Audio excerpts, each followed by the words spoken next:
Hey, it's Erica. I just wanted to let you know that you can now listen to Global News What Happened To ad-free on Amazon Music, included with Prime.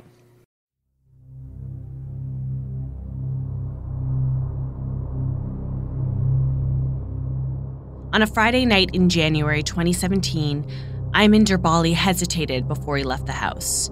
That day, he worked from home, spent some time with his wife and 3 kids, went out for lunch at a nearby restaurant, and when he got home, he decided to do a bit more work on his computer to wrap up the week. At 7:25 p.m., he looked at his watch. He was hoping to attend evening prayer, but seeing what time it was, he knew he would be late. Aymen made the split-second decision. He chose to go see his friends, his brothers, that night at the mosque, instead of doing his prayers at home. He quickly put on his jacket and shoes and walked to his car. It was a cold night, and with freezing temperatures, it took his car a little longer to start up. At 7:45 p.m., Aymen Derbali arrived at the Islamic Cultural Center of Quebec City. He took a spot at the corner of the room, close to a pillar so he wouldn't disturb anyone while praying. Just as prayers came to an end, Aymen Derbali's life changed forever. As gunshots and screams echoed around him, he managed to evade death and save others from a brutal attack on a sacred place. It's like a war. I was hearing a lot of screams, people screaming. I think it was the most horrible tragedy in the history of Canada, killing people in a worship place. I'm journalist Erica Vella. I've often thought back to this day in 2017 and the countless lives that changed after a less than 2-minute shooting spree inside a place of worship. This is Global News What Happened To the Quebec Mosque shooting.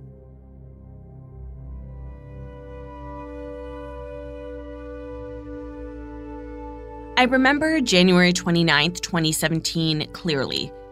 I was at my home in Toronto and I started seeing the notifications coming through on my phone.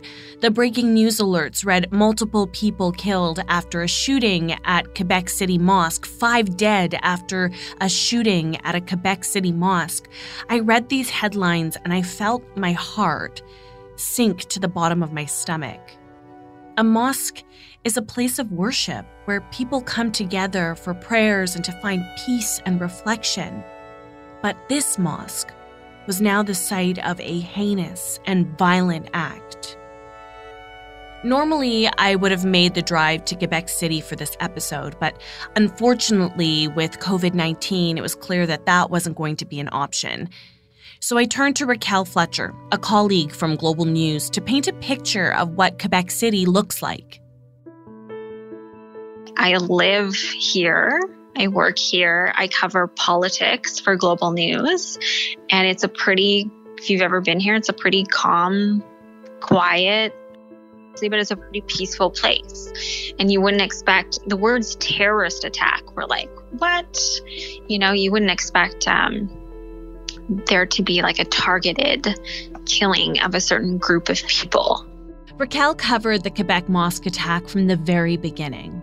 From the night the tragedy happened, and sat all the way through the court hearings. She has spoken with survivors. Aymen Derbali was one of them. Originally from Tunisia, Aymen moved to Canada in 2001 to study at Laval University. He received his master's in information technology and a master's in electronic business. Before the shooting, he was working as an IT consultant. With 3 young children, Aymen stayed pretty busy. His family lived in a home in Sainte Foy, Quebec. Aymen said January 29th, 2017 had been a normal day for him. That night, before going to the mosque, I was at home with my family and I was working on the laptop and trying to setting up a new TV for my children. So, yes, it was very quiet. It was a very quiet day as usual. He had debated on going to the mosque that night. He was running late for evening prayers, but he made the decision to go.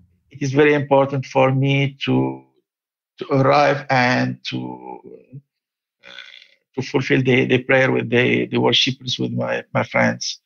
So I made ablutions, so made preparations to. So I washed my face and my arms.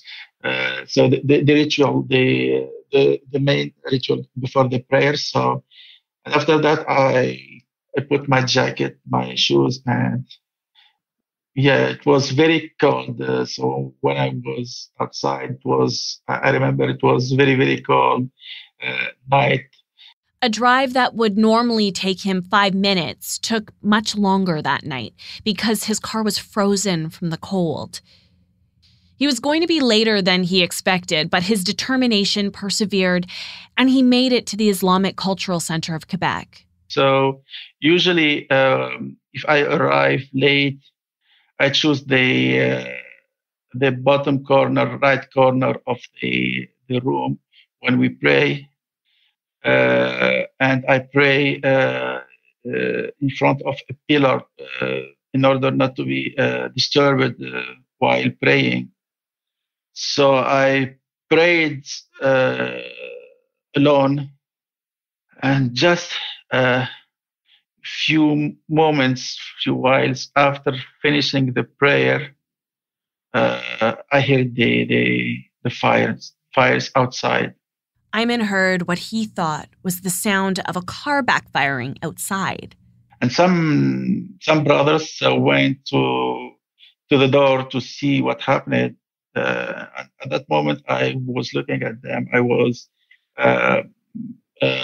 behind them, and suddenly they were running toward the mihrab, which is the place where the imam, the person who guides the prayer, stays when praying. So they were fleeing. They were fleeing together, running. Many of them fell down, and they ran it to a corner in the mosque. I realized in that moment, that it was an attack. Aymen locked eyes with the gunman. I saw him coming more closer to us. I was staring at him. In order to draw his attention toward me, because he tried to fire in the direction of the brothers who were trying to hide themselves. So in that moment, I said I had to stop him, because if he would be able to come closer, he would kill a lot of people. In that moment, I ran toward him to stop him. Aymen charged the gunman 3 times to draw attention away from the men who were hiding in the back corner of the room. Each time he attempted it, he was shot. I received the first bullet in my leg. So it was difficult for me, but I got to walk, but I tried a second time to stop him. So I stood up, and I tried to walk toward him to stop him second time, and he shot me again. Aymen was shot 7 times. So I was bleeding enormously, and I tried to keep my eyes open, to remain conscious, but because I was bleeding a lot, it was very difficult. So I closed my eyes, and I was hearing a lot of screams, people screaming, they were screaming. So they are screaming, they making testament, the people they making shahada, that we say, I testify that there is no God but Allah, and the Prophet Muhammad is his messenger. So people they were repeating this sentence. In the chaos, Aymen heard the voices of his friends. And he said, Aymen, remain with us, open your eyes, Aymen, open your eyes. I realized that in maybe a few seconds, I would die. So it was my last moments, last while in life. It's like a war. We smell the bullets. We said that it was like the atmosphere wasn't clear. We cannot see faces clearly. It was like foggy. Before losing completely, before falling unconscious completely, I saw my little daughter. She was 11 months. That was the last thing I saw before falling unconscious. That night, 6 men were killed. Over a dozen others were injured. Aymen was rushed to hospital and underwent multiple surgeries and was in a coma for months. But he was alive, even if he would never walk again. My colleague Raquel was at home that same Friday night. I got a call from my boss, and she was like, there's been a shooting in Quebec City. But her voice seemed to tremble because a shooting can mean, any number of things. And she said, I think there have been deaths. And I just got shivers because I had not been living in Quebec City for that long at the time. And Quebec City is known as being one of the safest cities in Canada.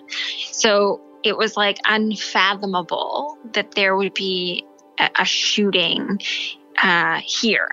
Being the only reporter for Global News in Quebec City, Raquel got ready to head to the scene. It was extremely cold that night, extremely cold. So I put on my warm boots, a sweater, and I had just kind of jumped in the car and left the house. But I was headed to the mosque because I was headed to where the victims were and to see what had happened. When she arrived, she took in the horror that she saw around her. So there were obviously police cars everywhere.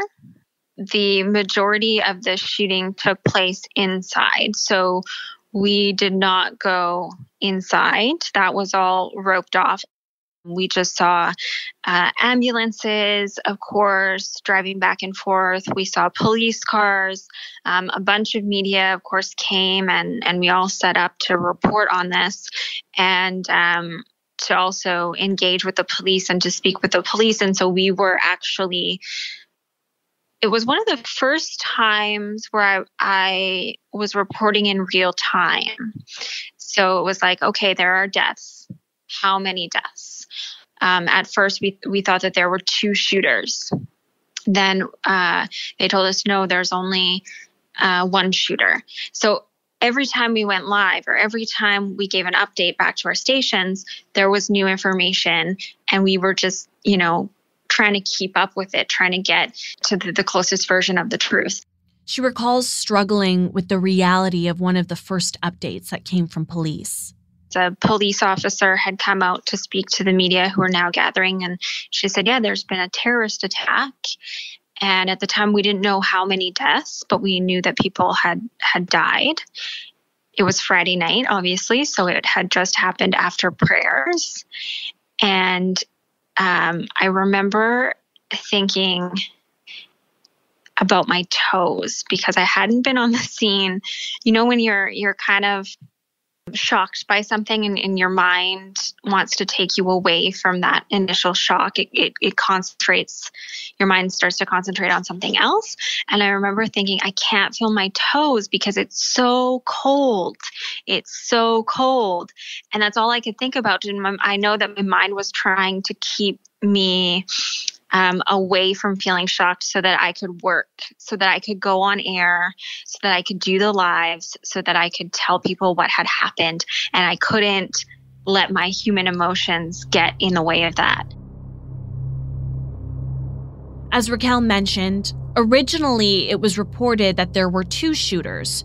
Shortly after police arrived at the mosque, a man was arrested. But then at around 9 p.m., there was a call made to 911 from Orleans Island Bridge, which is about 20 minutes away from the mosque. It was the suspect who had called and admitted to carrying out the attack. He surrendered to police. That night, the RCMP's National Security Task Force was deployed to enhance security at other mosques in the city, as well as Laval University. But the damage that had been done was irreparable.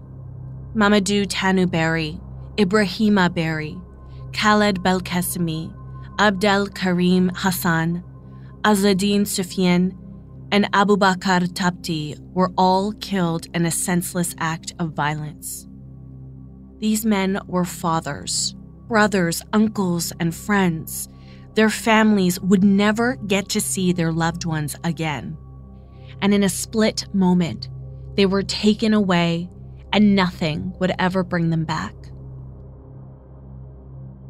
I remember less than 24 hours after the shooting, Prime Minister Justin Trudeau publicly spoke about the tragedy.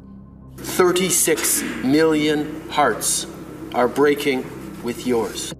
This was a group of innocents targeted for practicing their faith.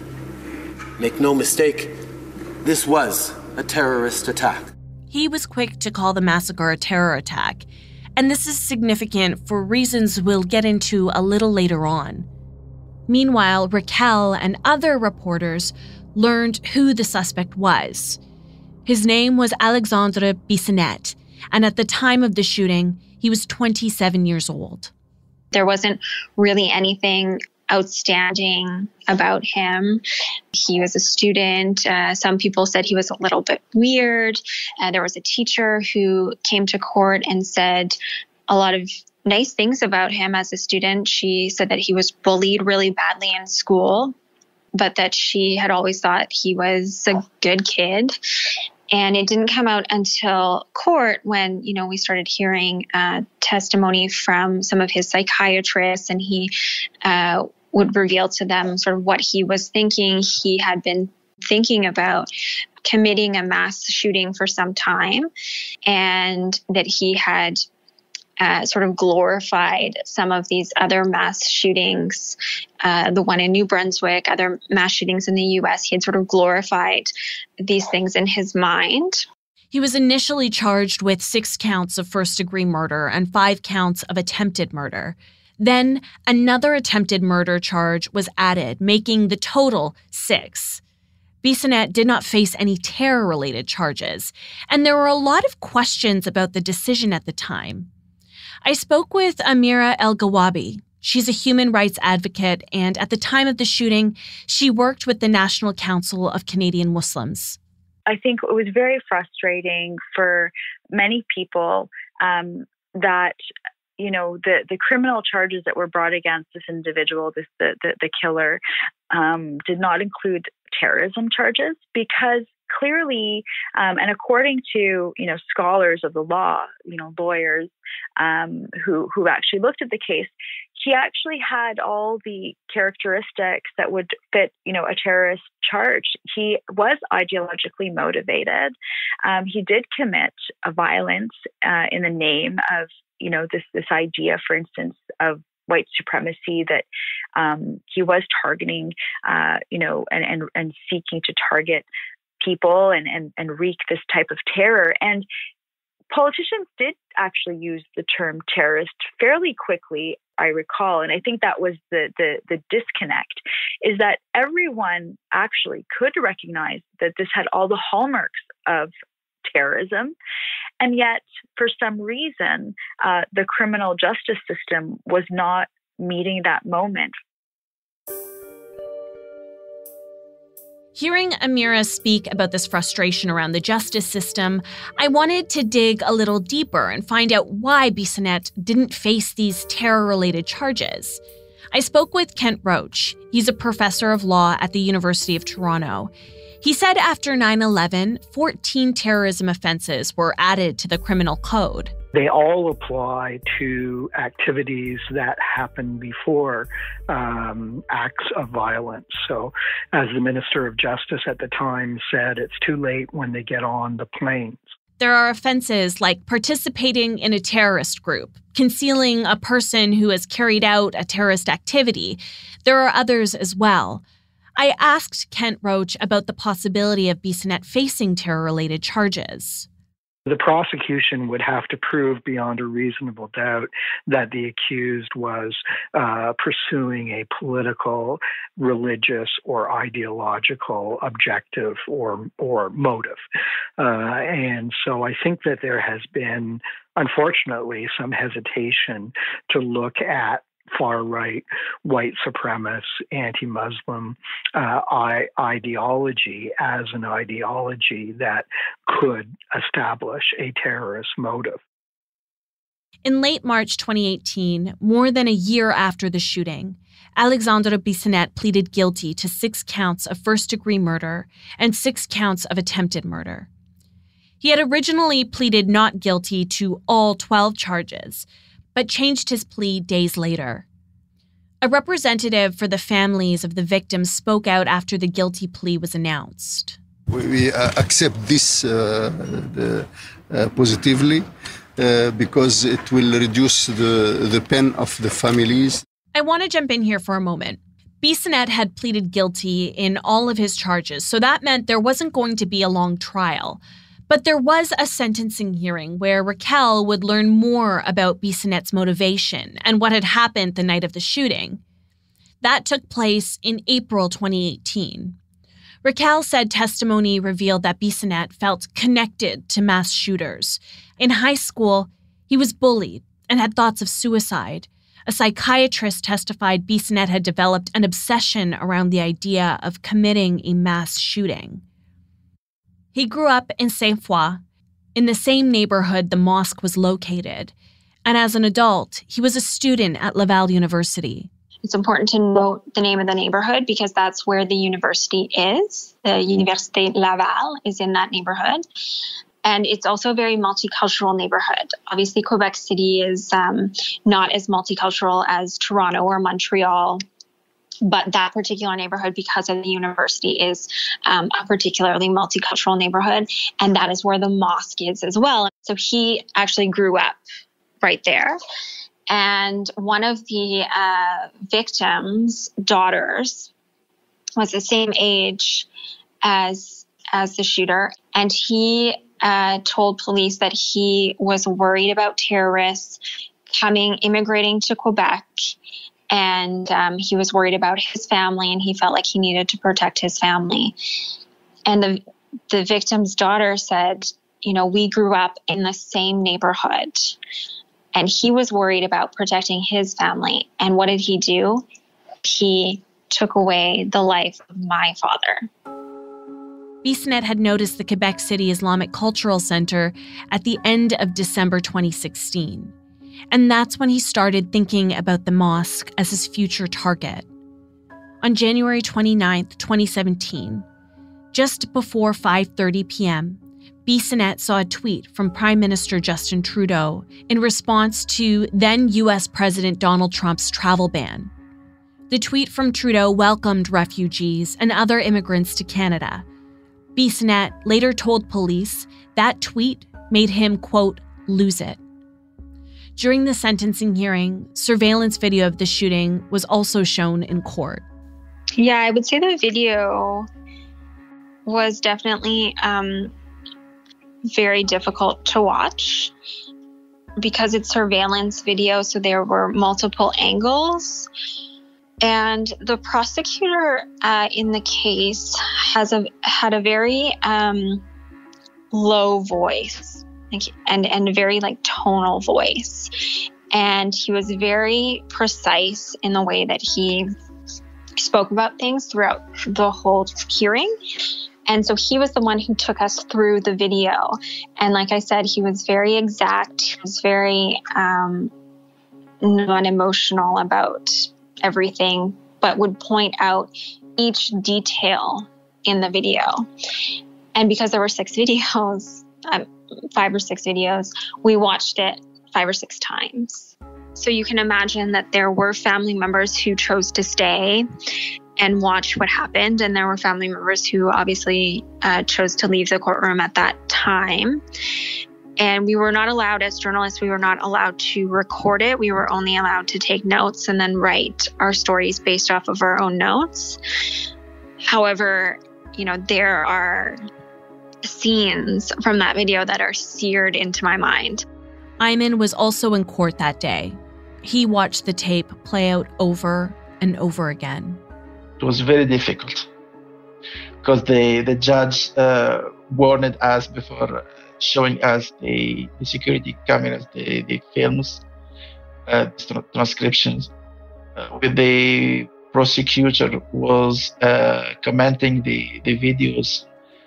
To give you an idea, all the scene, all the tragedy lasted just 100 seconds. So 100 seconds between the moment when he arrived to the mosque and the moment when he escaped and from the mosque.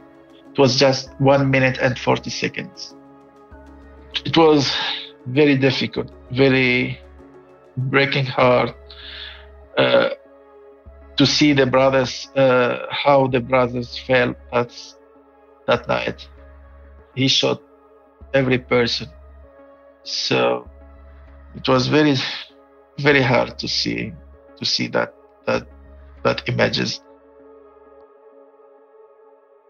The sentencing hearing lasted 4 weeks, and while his sentence would be determined by the judge, I remember there was a lot of debate around it.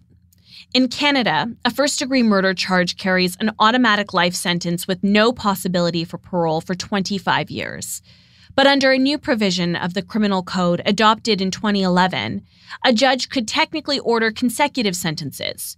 If Bissonnette were to serve 6 first-degree murder charges consecutively, he would have no chance of parole for 150 years. So there was a lot of debate within that time that the judge was considering whether or not he would be more lenient and give him 25 years, or whether or not he would, give him an exemplary sentence, which is what the spokespeople of the mosque were asking for, to give him an exemplary sentence of 150 years. In February 2019, the judge sentenced Bissonnette to life in prison with no chance of parole for 40 years. But there was some confusion when this sentence was first handed down. Parole eligibility in consecutive sentences should be in increments of 25 years. The judge effectively changed the law by reducing his parole eligibility from 50 years to 40. I asked Kent Roach about this. There was a provision that was one of the Harper government's laws that I think the short title was an end discounts for multiple murderers. And you're right that by the statute, which still has not been changed, you are supposed to increase by increments of 25 to represent the life of each victim. But the judge, and this is still a live issue, the judge determined that it would be cruel and unusual punishment under Section 12 of the Charter to impose more than 40 years ineligibility for parole. Under the sentence handed down by the Quebec Superior Court Justice, Bissonnette would not be eligible for parole until he was 67 years old. Raquel remembers being in the courtroom at the time and hearing the judge deliver the sentence. Because we were expecting the judge to be delivering a sentence of a multiple of 25, so 25, 50, 75 years, when he came down with 40 years, it was a judgment that was, I think, difficult for people to understand, like difficult for the average person to understand why all of a sudden he seemed to be rewriting the law. And so initially members of Quebec City's Muslim community expressed frustration and anger that he got a more lenient sentence than other mass shooters. Raquel said people were particularly upset over the fact that Justin Bourque, he's the man responsible for the rampage in New Brunswick in 2014 that saw 3 members of the RCMP killed. He had been handed down consecutive sentences, 75 years in prison before he could apply for parole. It seemed, I guess, hard to understand. And it came back down to that question of how much is a life worth? And if one mass shooter gets 75 years for having killed 3 people and another mass shooter gets 40 years for having killed 6 people, it doesn't seem fair. Following the hearing, Bissonnette's parents penned an open letter reacting to the sentence. The letter is written in French, but translated, it reads in part, "We consider this to be a very severe sentence. Hope for the future is allowed for all, even for the most despised people in society, such as the convicted. It seems to us that this position encourages a desire for revenge and extinguishes all hope by demanding a penalty far beyond a person's life expectancy, thus circumventing the abolition of the death penalty." End quote. His father has also continued to ask the Prime Minister to stop calling Bissonnette a terrorist, adding the label has greatly increased the danger to his family. Then Federal Public Safety Minister Ralph Goodale responded. His intent was to instill fear and terror in the hearts of Canadians. And as a consequence of his conduct, 6 Canadian citizens at prayer in a mosque lost their lives.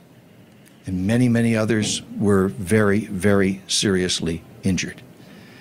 That behavior is horrific.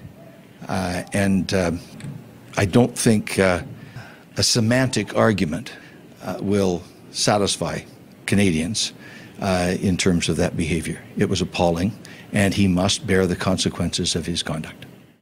Both the Crown and the defense filed appeals in the case. Crown prosecutors and the Attorney General asked the court for a minimum sentence of 50 years in prison before he's eligible for parole. Bissonnette's defense lawyers were asking for his parole eligibility to come after 25 years. In their eyes, any more than that would be cruel and unusual punishment. In November 2020, a Quebec Court of Appeal ruled Bissonnette would be eligible for parole after 25 years, declaring the section of the Criminal Code allowing for consecutive life sentences unconstitutional. Then, in January this year, an application was filed with the Supreme Court of Canada. The Supreme Court will decide whether they want to hear the case. So the Supreme Court has largely a discretionary jurisdiction, so they decide whether they think it's a matter of national importance to decide this issue. So they won't give reasons, but one Thursday we'll wake up and find out either that the court has declined to hear the case, in which case the Quebec Court of Appeals sentence will remain, or that the court will hear the case, in which case it'll probably be another year, and the Supreme Court will hear an oral argument from the case. I expect there'll be lots of interveners, as well as the prosecutor and those representing Mr. Bissonnette, and the court will eventually decide whether stacking 25 years in multiple murder cases is constitutional or not. I think Canada has missed a huge opportunity in its response to the Quebec City mosque shooting. And so that now the issue will be, how many years before the killer is eligible for parole, where I think we could have had a much broader and constructive conversation, and also one that would hopefully have made Muslim Canadians and other groups that are vulnerable to hate crimes feel that people empathize with them and that they belong to the larger Canadian community, and that we will take, reasonable steps in order to prevent such awful harms. There's something I want to talk about, and it's around the term Islamophobia. The Quebec mosque shooting was one of the worst attacks on a place of worship in Canadian history. But targeted attacks against Canadian Muslims had been happening long before the massacre. In fact, there was one incident that happened at the same mosque in June 2016. People in this Quebec City neighborhood are struggling to find the words to describe this act of vandalism. A pig skull wrapped up like a gift basket was dropped off Saturday night at the Islamic Cultural Center. An anonymous card read Bon Appetit. There were other acts of vandalism too, graffiti and hateful messages pasted on the front door of the mosque. But even with these documented incidents, Amira said there was hesitation around labeling these acts as Islamophobia. I asked Amira about this, and she said the word Islamophobia had been politicized long before the shooting at the Quebec City Mosque. We'd had in 2015 a very divisive posturing by Stephen Harper, who was, then Prime Minister of the, and leading the Conservative Party, who, was attacking a tiny minority of women who choose to wear the niqab and want to take the citizenship oath, and made it into, the largest election issue in the country, which was ludicrous because, most people don't really care about one or two women who wear a face veil, and yet it was used in a way that created a lot of negativity against Canadian Muslims. And so this kind of convergence of a lot of negativity and bad news around Muslims really created a sense of, of anxiety, because we were just seeing constantly this rhetoric played out. In 2016, there was a motion, M103. It was tabled by a Liberal MP calling on the government to condemn Islamophobia and all forms of systemic racism and religious discrimination. It's not just about Islamophobia, it's about intolerance in general, and we as Canadians need to recognize that. But even that was met with pushback. Initially, a motion condemning Islamophobia was not even supported unanimously by members of the Conservative Party, who were already starting to politicize the issue. This was early fall of 2016.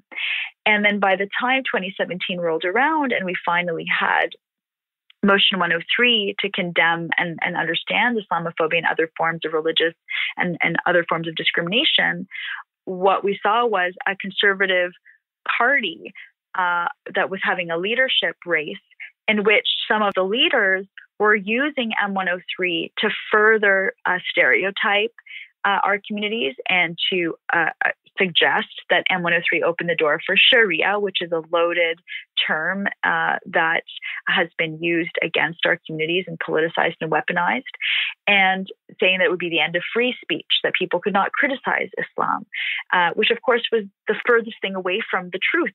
It was always about Islamophobia, which is the irrational fear and hatred of Muslims, and which puts many of us at risk of discrimination or even in danger.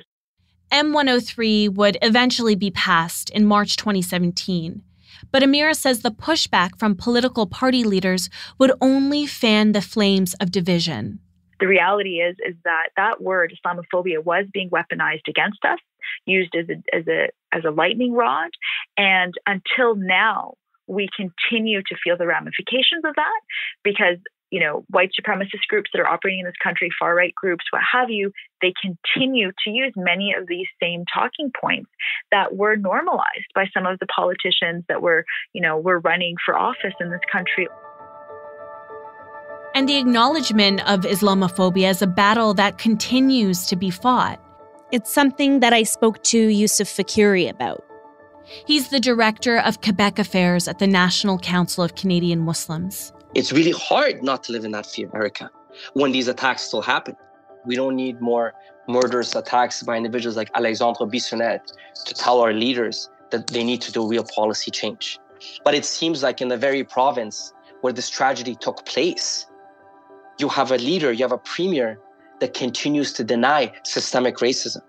the 6 Quebec and Canadian Muslims that died on January 29, 2017, it seems like Mr. Premier Legault, continues to deny the plight that happens to not just the Muslim community, but racialized Quebecers that's taking place. What Yusuf is referring to here are comments made by Quebec's current premier, François Legault.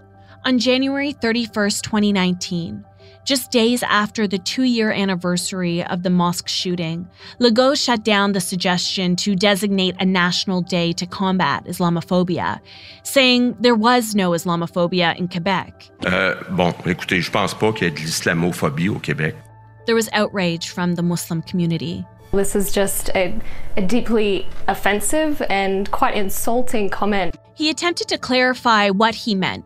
In a statement, he said, quote, "Unfortunately, too many racist acts still occur today in our society, and we must do everything we can to fight hate and intolerance. However, there is no trend or culture of Islamophobia in Quebec. Quebecers are open and tolerant, and they shall continue to exhibit these qualities," end quote. But Yusuf says it is the responsibility of politicians to speak on behalf of all voices and not diminish the experience that some face. And if our politicians don't take real, leadership on this, there will be more attacks, right? And I'm not here to blame just our leaders, but I think this work involves certain things at the political level, at the community level, and at the law enforcement level. But the fear is still real, Erica. And the fear will continue to be real, until we solve this issue on the dismantlement of white supremacy. The shooting at the Islamic Cultural Center may have happened in Quebec, but the fear that Canadian Muslims felt rippled nationwide. Any time many of us would be standing in the mosque to pray, there's this sense like, should I be checking over my shoulder? Is someone going to thunder into the mosque with guns? Am I safe here? Where are the exits? I often look at where are the exits? Where would I hide? Making sure that, for example, my 7-year-old son, when he's praying with me, that he's not praying, in the direction of the door, that he would be blocked by my body if anyone came in and started shooting from the entrance. So those kinds of thoughts of how would I protect myself from being shot are constant inside mosques now. And because I'm a visibly Muslim woman, I try not to think about it because I often try to focus on the positive outpouring of love and support that our communities, have felt and continue to feel by those who believe that, all of us deserve to live free of discrimination and hate. But there's always that thought in the back of my mind, is that car that is kind of driving very fast towards me, is that just, a car that's speeding by, or is it someone that may try to harm me? In the weeks that followed, the outpouring of love and support towards Muslim community members was seen across Canada. It's the heart of our community. And we will always defend and protect your right to gather together and pray today and every day. Vigils were held in cities across the country, Toronto, Montreal, Calgary. But Amira says the most reassuring thing she noticed during this time was the effort from people to better understand the experiences of Canadian Muslims and Islamophobia. For so long, advocates had been working really hard to raise alarm bells. We had spoken, on the radio, on television. I don't know how many opinion editorials I've written about Islamophobia in all forms of media, print and online. But the message wasn't really landing, I'll be really honest. So it really did bring to everyone's consciousness that this is a phenomenon that exists. It is a form of racism and discrimination that has, been around for a long time. And the potential for danger is sadly so real. And it's what we sadly had to witness on January 29th. I want to get back to Aymen's story. On that tragic, cold January night in 2017, Aymen was taken to hospital minutes after he was shot 7 times. He had lost consciousness in the mosque that night, and was in a coma. He was clinging to life. 2 months later, he opened his eyes. I woke up and I saw my wife and my son. So I remembered at that moment. I remembered I wasn't able to speak because I was in artificial. I was incubated, so I wasn't able to speak. He said it would be a few days later that his wife had told him about what had happened. She told me the brothers who died that night. I was very motivated and I was screaming a lot. I was crying because I didn't realize that night. I didn't know the brothers who died that night, but I was the last person who knew the names of the victims. It was very difficult for me. Aymen woke up from his coma only to face immeasurable grief and loss. 6 men, some of whom were close friends, brothers, gone. While he struggled to swallow the pain from that night, more challenges laid ahead. Doctors told him one of the bullets hit his spine. He would never be able to walk again. And at that time, he was told there was a high probability that he wouldn't be able to use his arms again either. It was difficult for me to realize that I was paralyzed. I was paralyzed for life. This was an incredibly difficult situation, but Aymen took a moment to consider what had happened that night in the mosque and how fortunate he was to be alive today. I'm tetraplegic now for life. But I said, God, thanks God. Thanks God, my last work was in the mosque. I worked for the last time I worked in the mosque.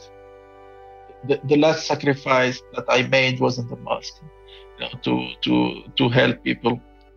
It helped me to pass through this sorrow this sorrow, to think that it was in the mosque, and I tried to protect some other people, in the mosque. So that's why I remained strong. Aymen told me 8 months after the attack, he went back to the Islamic Cultural Center of Quebec City to pray. And it was a real healing for me to go back and to face all, to pray in the same place where we lost our brothers that night. And I know that it is difficult to understand that, because I spoke with many persons, and they said, why are you able to go back to the same place where you was shot and you lost your brothers there? And I said, this is for us, we name it God's house, mosque. It's God's house. So for us, it's a place of worship, and it's a milestone place for us as Muslims to go to the mosque. The mosque is very important in our daily life. He spoke about the sense of community that is formed in a mosque.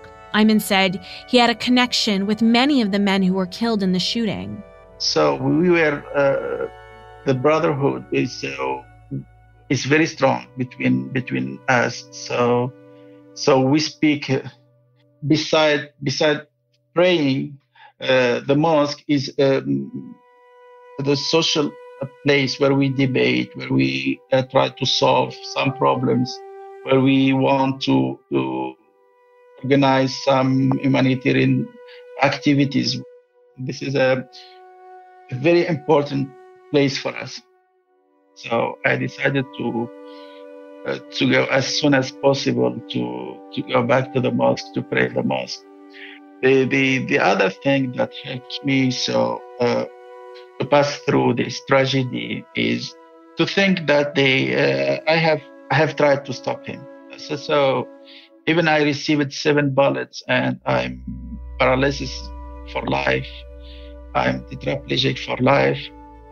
But when I think about this, I think about the fact that I saved some bullets.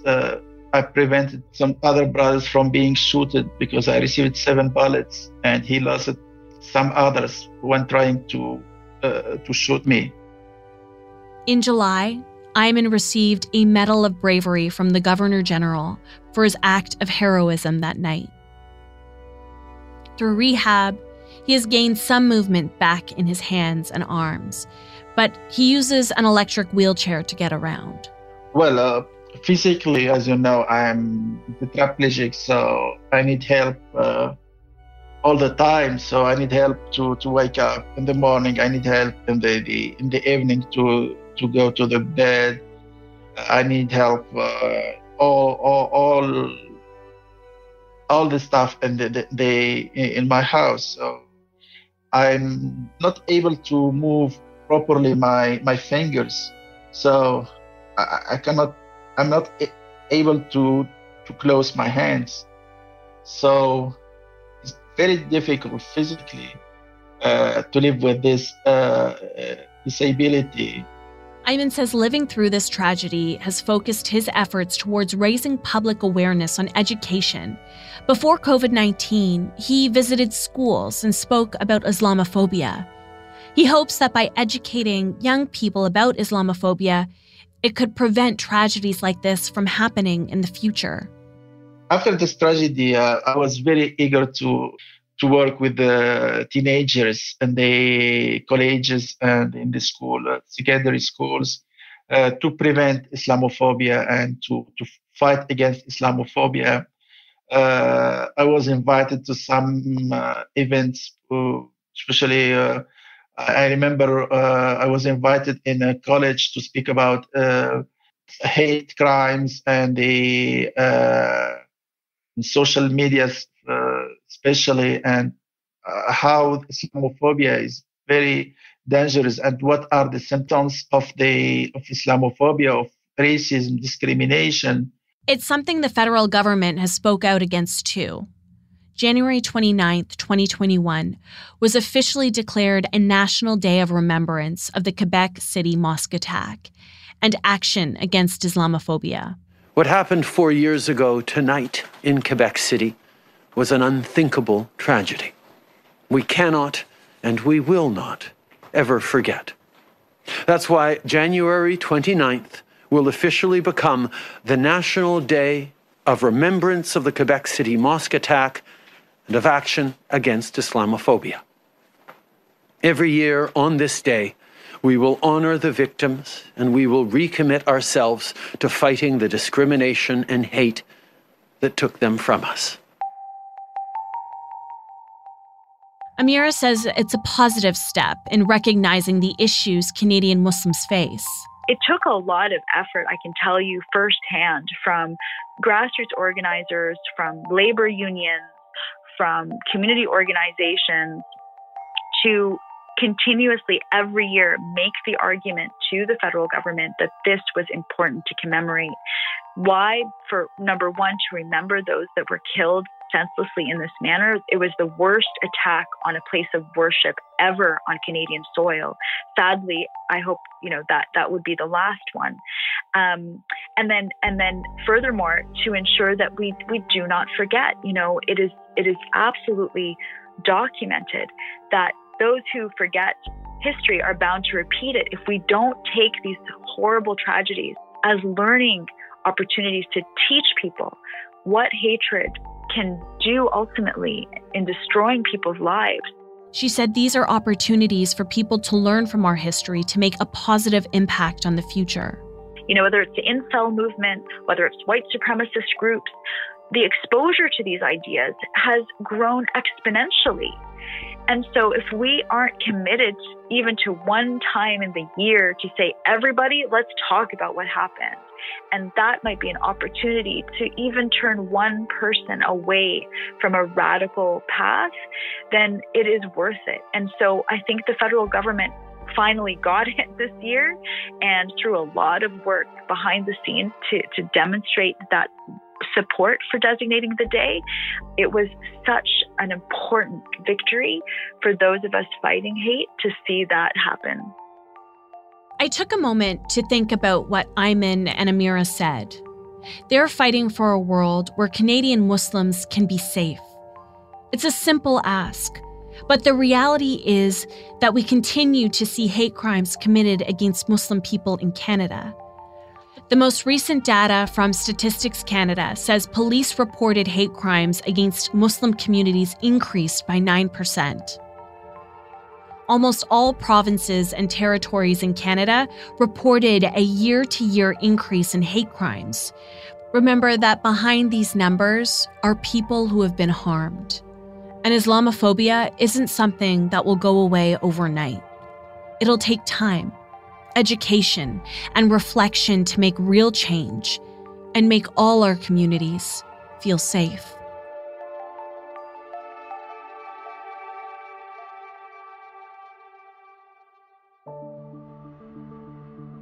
Thank you for joining me this week. Thank you to Aymen Derbali for sharing his story with us.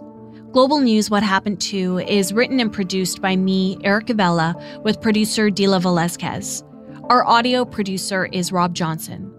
A special thanks to Simon Osler, managing editor of Global News Toronto. If you like this podcast, please tell a friend about the show and help me share these stories by rating and reviewing it on Apple Podcasts or wherever you listen. We are always looking for new stories, so if there's a new story you want us to revisit, you can reach me on Twitter at ericavella or email me at erica.vella@globalnews.ca. Thanks for listening.